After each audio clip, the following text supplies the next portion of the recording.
na, halimbawa ikaw ay nag-commit ng violation sa under the revised penal code, pwede ka ma-prosecute as far as I'm concerned. But of course, it would be subjected to diplomatic negotiations. So sir, itong wiretapping, is it included sa sinasabi natin pasok of immunity? Hindi. Kaya ang talagang mga naging precedents dito, expulsion, pauuwiin. Ano yung impact dun sir sa diplomatic relations? Magkakatampuhan yon. Magkakatampuhan.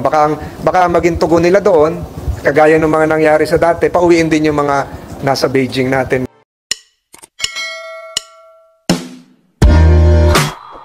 Of the Philippines Western Command, and I just talked to the chairman of the committee, Senator Jingo Estrada, and apparently we had an agreement that on Tuesday he would conduct the hearing.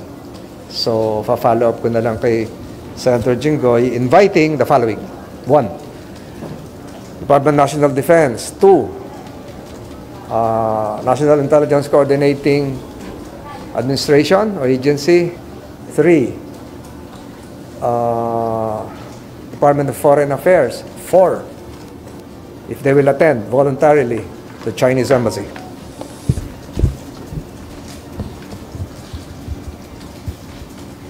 We have heard of a pending investigation that will be conducted by the National Bureau of Investigation concerning the matter, and it is a serious breach of existing international law for an embassy, a foreign embassy, to violate internal and domestic laws of a host country. And I'm referring now to Republic Act 4200, or the anti-wiretapping law. So ito yung violation. Hindi pa kayo nagtatanong, siguro ang sasabihin ko na lang, ano yung consequences? We have precedents.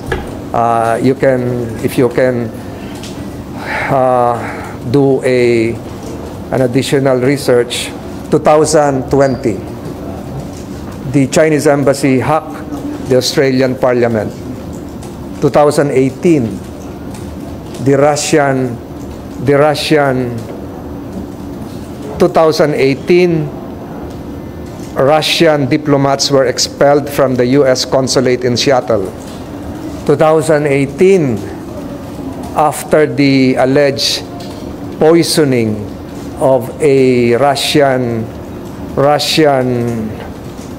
prominent Russian citizen by the name of Sergei, I forgot the last name, 23 Russian diplomats were expelled from the Russian embassy in London. So kung ano man yung kalalabasan itong investigasyon, the content would be extraneous to the investigation. Ang gusto lamang patunayan dito ay kung nagkaroon ba talaga ng wiretapping. What would be the consequences? Consequences: 1, pwedeng i-declare na persona non grata. Pag persona non grata, pauwiin. Number 2, it can lead, I'm not preempting what the Department of Foreign Affairs would do, it can lead to the Department of Foreign Affairs calling for the reduction in size of the personnel of the embassy. Pwedeng, kasi yung lahat po yan, especially the non-diplomatic personnel, yung administrative, yung clerical, yung staff, yung cook, yung driver, ini-issuehan niya ng visa ng Pilipinas. Pwede cancel yung visa, umuwi muna.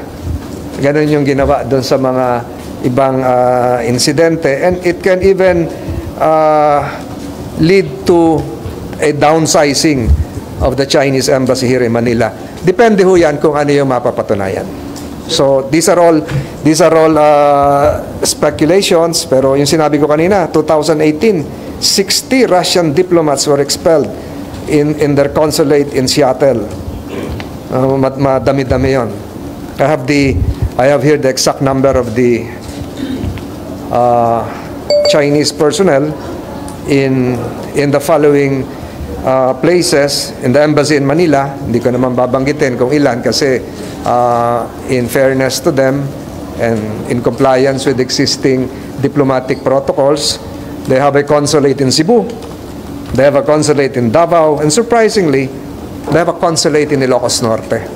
So, madami sila. So, kung ano yung magiging resulta ng investigasyon nito, the Philippines can reassert its right to implement Philippine laws. Batas natin yung 4200, wiretapping law, that's espionage. Sir, by holding the inquiry, is that already an acknowledgement? Kaya binanggit ko kanina extraneous, quote and quote, underscore, extraneous. Ibig sabihin, wala itong acknowledgement na nagkaroon nga talaga ng pag-uusap na merong new model.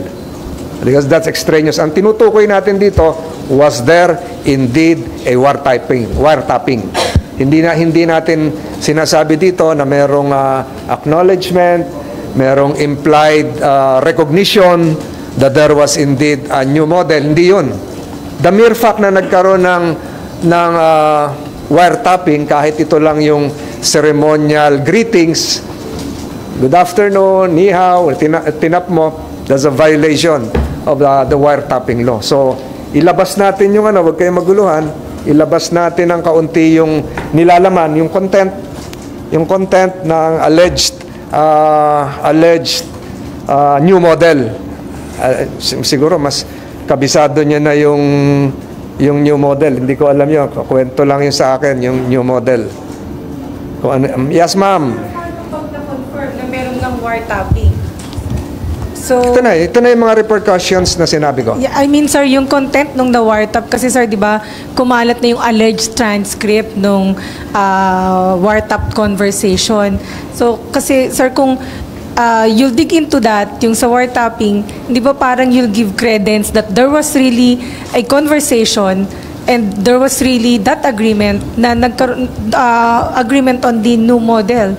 So, hindi ako dun sa, hindi yung, kung mababasa nyo yung Senate Resolution 10, I'm sorry, hindi pala 1083, 1023, kung mababasa nyo, it also contains a statement coming from General Bronner that the AFP will not dignify the claim of the Chinese embassy, and I'm quoting, in Manila, that our organization has agreed to a new model for the conduct in Ayungin Shoal, unquote, unquote. So, it doesn't have to be an affirmation of the validity of the intrinsic substance of the agreement. So, extraneous nga, kaya binanggit ko. So, yung sa akin, nagkaroon ba talaga ng pagtitape? Kahit i-tape mo lang yung greetings, ni hao, good morning, wiretapping na yun. So, doon ako sa wiretapping, not to the existence of an agreement that would support the claim that there was indeed a new model. Para sa akin, mahalaga pong malaman ng lahat na noong 1965, pumirma ang Pilipinas sa isang kasunduan. Noong 1975, ni-ratify din ng China ang isang kasunduan. And they call this convention the Vienna Convention on Diplomatic Relations. And I quote Article 41, diplomats must respect the laws and regulations of the host country and must not interfere in its internal affairs. Wiretapping violates this provision. Kanino nyo makukuha yung confirmation kung meron ng wiretapping? Paano? Yes, sir. Sinong magko-confirm kung nagkaroon nga ng wiretapping, sir? The participants in the alleged conversation, perhaps an authentication from the National Bureau of Investigation, and other experts that can give credence as to whether there was a wiretapping or not. Kung walang wiretapping, tapos na. Di ba? So, require... Ang China officials lang naman yung nag-claim. Yes. Kung hindi nila ilalabas yun. Sabi lumabas na. NIMPA? Transcript lang po yata, sir. Saan galing Transcript yung lang. Saan galing yung transcript? Sa kanila. Sa kanila din. So kaya nga in-invite sila whether they would voluntarily be present, nasa kanila na yon. Ang tanong na sunod, meron na ba ang instance na napadalo dito ang mga foreign embassies? Meron po. Kung matatandaan nyo, nung araw, 18th Congress, ako ay nagpatawag ng meeting tungkol doon sa BARM. Nagdatingan po yung ambassador ng I think UK, EU, Sweden, Norway. Dito ginanap yun sa plenary kasi ang dami masyadong umattend. Umattend yung mga ambassadors voluntarily. Ma-confirm yun, dapat ma-produce yung audio recording Para ma-confirm na so talaga ano yung nagkaroon source ng ng wiretapping. transcript? Kaya nga, sir, dapat Yes, so, ma-produce sir, ano yung yun. source ng transcript? But sir, are you inclined to advise? Sir- There were journalists who were invited by the Chinese embassy, and it was written on the article that the alleged conversation was played.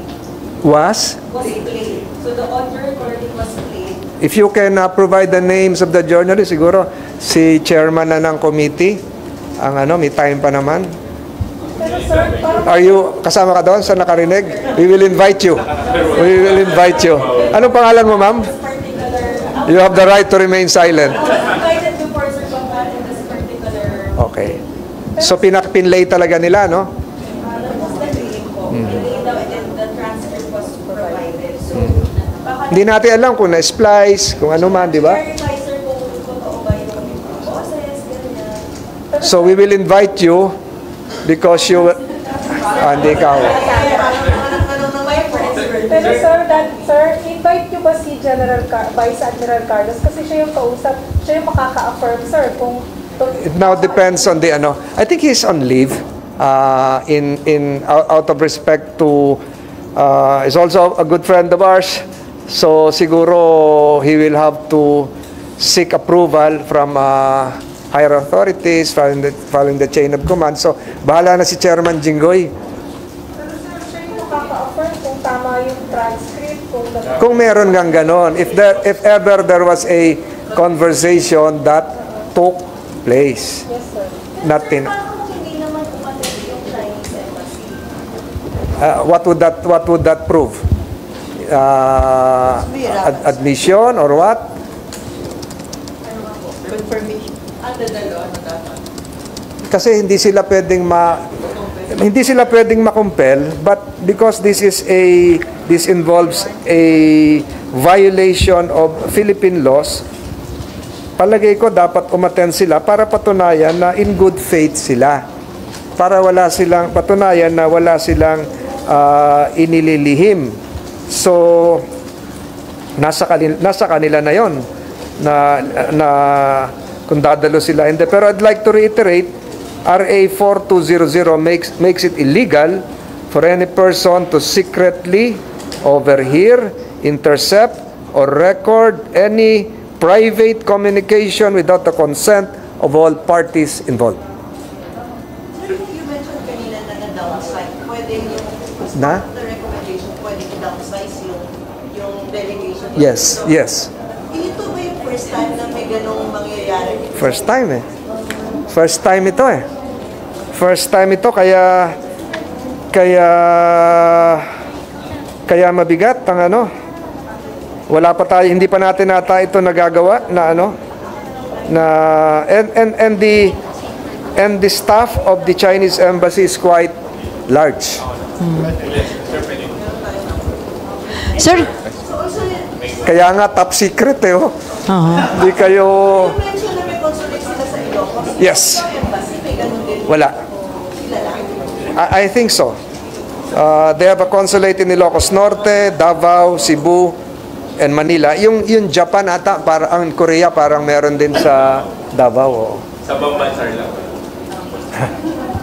Sir, paano po Sir, by inviting the Chinese officials, sir, sa hearing, isn't that already a violation din ng international convention on the Hindi naman. The convention, the convention is, akin ba to? The convention is very specific. Ang nilalaman ng convention and I think we're following this, is that it outlines, it mandates the inviolability of the premises of the diplomatic mission. Wala tayong ginagalaw doon, di ba? The host country cannot enter without the consent of the embassy. While this protects the embassy from intrusion, it implicitly requires the embassy to respect the sovereignty and the laws of the host country. Hindi kayo, kasi yung mga nangyayari noon baliktad, natandaan niyo yung sa Russia, nagpagawa ang US Embassy ng bagong embassy sa Moscow. Yung mga kontraktor ng Russia naglagay na ng mga eavesdropping equipment. Natatandaan niyo yan? Hindi James Bond story. So, as long as ginagalang natin yung operations nila, free communication of the diplomatic mission for official purposes, walang violation tayo. Pero yung host country ay dapat igalang din yung batas ng host country, dapat igalang din ng mga napunta rito. Sir, paano nyo po ipapatawag yung sa Chinese Embassy? Through DFA po ba or open invitation? Open invitation na siguro yon. Siguro tatanungin nyo doon si Senator Jinggoy na. Ito sir, invitation na sa kanya. Invitation. Friendly, polite, voluntary, hindi without any compulsion. Sir, paano pag hindi po umatay yung mga taga-embassy ng China? Ano gagawin ng Senate after that? Hindi natin sila pwedeng pilitin eh. So, probably it would just confirm something na minililihim pa sila, and it would just also show that they are continuously violating Philippine laws. Di ba? Mahirapan na i-validate kung nangyari talaga yung wiretapping, kung ganun yung mangyayari. Narinig na nung colleague mo sa likod na yung tape. Hindi siya, oh. Ito, one of the consequences, according to the Vienna Convention on Diplomatic Relations, is this: the host country may take measures such as expelling embassy staff, reducing the staff of the embassy, or even... Pwede ipasara, sir, yung embassy ng China. Hindi naman. Reduce yung staff. Kung, meron. Ang effect noon sa yung China-Australia, nung hinak nila yung Australian Parliament, nagbawas ng importation ng China ng ilang commodities. Sir, if Sa Australia. mapatunayan po na mayroong wiretapping, can they be charged criminally? And ano po yung posibleng parusa sa kanila doon? Kung ano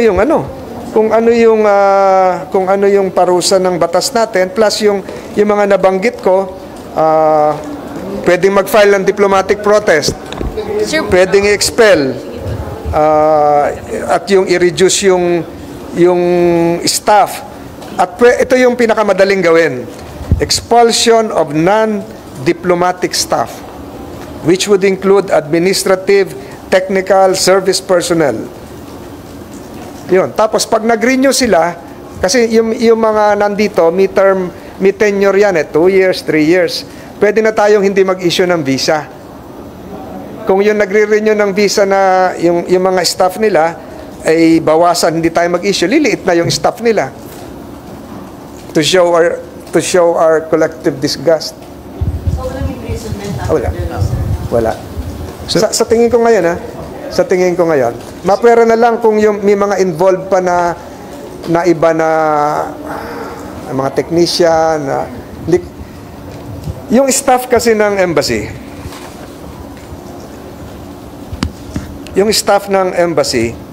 ay hindi lahat Chinese.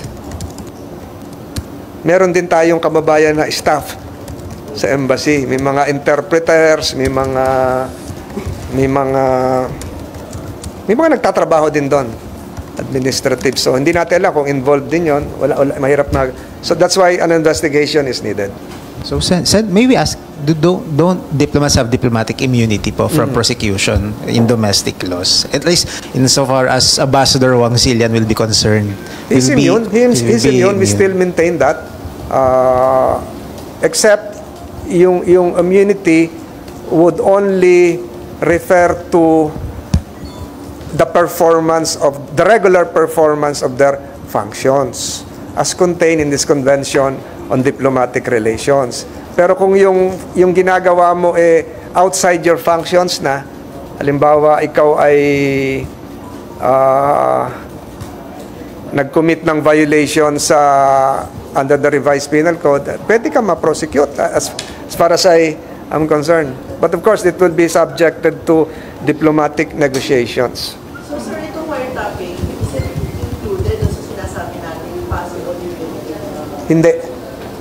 Kaya ang talagang mga naging precedents dito, expulsion, pauuwiin. Anong impact dun sir sa diplomatic relation ng Pilipinas? Magkakatampuhan yon. Kakatampuhan. Baka maging tugon nila doon, kagaya ng mga nangyari sa dati, pauwiin din yung mga nasa Beijing natin na personnel.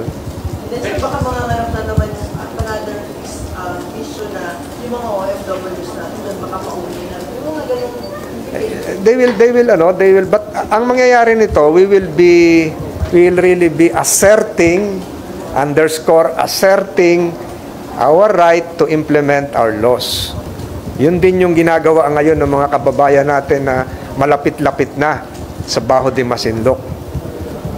Malapit-lapit na, ilang oras na lang. Ang balita ko, ang nakabantay, ilan yung nakabantay kahapon? 4? Ang balita ko, ang nakabantay na kanina, 44 na. 44 na Chinese militia sa Baho de Masinloc. Ganun na karami. So sir, indication na talaga. Iba na tong, natin, dito na tayo. Ibang topic na. Ibig sabihin, di ba dahil na nangyayari na sunod-sunod na pagbubuhay ng China sa West Philippine Sea, and then may wiretapping involving Chinese embassy. Anong indication na? Ganun sila kaseryoso na may pinaplano na talaga sila. Pinaplanong. Anong gusto nila gawin sa Matagal na sila may ginagawa sa atin. pero lumalala na, kasi pa may wiretapping. You are correct. I agree. Sir, mention po ni General Brown na 16 statement niya na kung transcript daw can be easily fabricated. Yes. Audio recordings can be manufactured by Yes. case. But if kung mapatunayan po sa investigation na they use deep fakes po, ano po yung Di, mas malala. Mas malala. Ibang violation na naman nila yon. So ito yung continuation nga nung transcripts can be easily fabricated, audio recordings can be manufactured, etc. etc. So pagpapatunay din, gaya ng sinabi din ni Secretary Teodoro, he doubts the authenticity of the recording, but called on the Department of Foreign Affairs to investigate the issue, and if proven true, should result in the expulsion. So ito rin yung sinasabi ko kanina. Diba? So walang pagbabago. Ang pagbabago lang is that the Senate committee, the appropriate Senate committee would be taking steps. Din sir, kung kay General Carlos, di ba wala naman siyang power to enter into another Correct. reminder na Correct. General Carlos is a good man. He's a graduate of Annapolis, U.S. Naval Academy. He's a good officer. but still, he doesn't have the power to Wala. enter into Correct. You're correct. I agree. Wala, hindi naman talaga siya So makikita natin kung ano yung nilalam. Kaya nga sinimulan ko sa tanong ni Marlon, extraneous yun sa topic na investigation. Ang question sa investigation, was there a wiretapping conducted? Sir, may commitment na Senator Chiroy kung kailan Yes. papatawag. I talked to him, baka Tuesday daw. Honestly. Yes, kasi Monday meron uli yung yung isa, yung leak. Okay na? Okay na. Sir, do you share the concern ni Sen. Risa regarding sa personality ni Mayor ng Batman? Hindi ako naka-attend nung hearing eh. I'm sorry, hindi ako naka-attend nung hearing. Pero sa naririnig ko, anecdotal reports, hindi niya alam kung saan siya sinilang, mga ganon. Nakakapagtaka talaga yon. Walang records. So let's see how it will end up. Pero mali na siguro yon na kung may file dito ng certificate of candidacy, and I was able to talk to Chairman Garcia na pwede pa raw ikawaran to. So, yung concerns ni Senator Risa, if backed up by concrete evidence, tama siya. Na baka napasok na tayo ng iba na hindi dapat nakakandidato. Pero ano ko lang yon based on the reports that I have heard. But have you encountered similar incidents kahit hindi sa Pilipinas na nadidiscuss among the security sector? May mga ganyan talaga?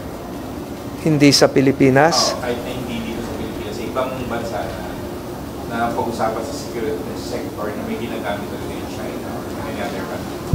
We're not sure. Kasi yung figures doon pumapasok doon sa Eagle Cross sa Texas coming from Mexico, isang buwan, 30,000 Chinese illegal migrants yung tumatawid. Ang dami. So, hindi ko alam. Hindi ko masagot yung ano. It's mind-boggling to say the least. Sir, tungkol dun sa investigation sa Pideiris, do you think it's about time to terminate na? Dahil po na-identify nyo na namin. I submitted the proposed bill na kayo. I submitted the bills, but I understand may isa pang importanteng dadalo daw na testigo sa Lunes. Witness against. Yeah, I think you're correct. Attorney Ochoa, parang ganon. So parang meron pa. Hindi, si Senator Bato dapat ang magpaliwanag niyan, hindi ko dapat pangunahan. Pero do you support the stand of Senator Cheese? Hindi lang pwedeng lahat ng intervention. Correct. Kailangan ipatawag. Correct. You're correct. In aid of legislation, ito yung batas. Di ba, sinubmit, final ko na yung batas. Oo nga, sir. The National Security Clearance Information Act of 2024. Final ko noong Monday. So pwede na i-terminate, sir. Depende yun sa chairman. We have to respect the chairman. Wala na. Thank you. Wala na. Thank you. Thank you.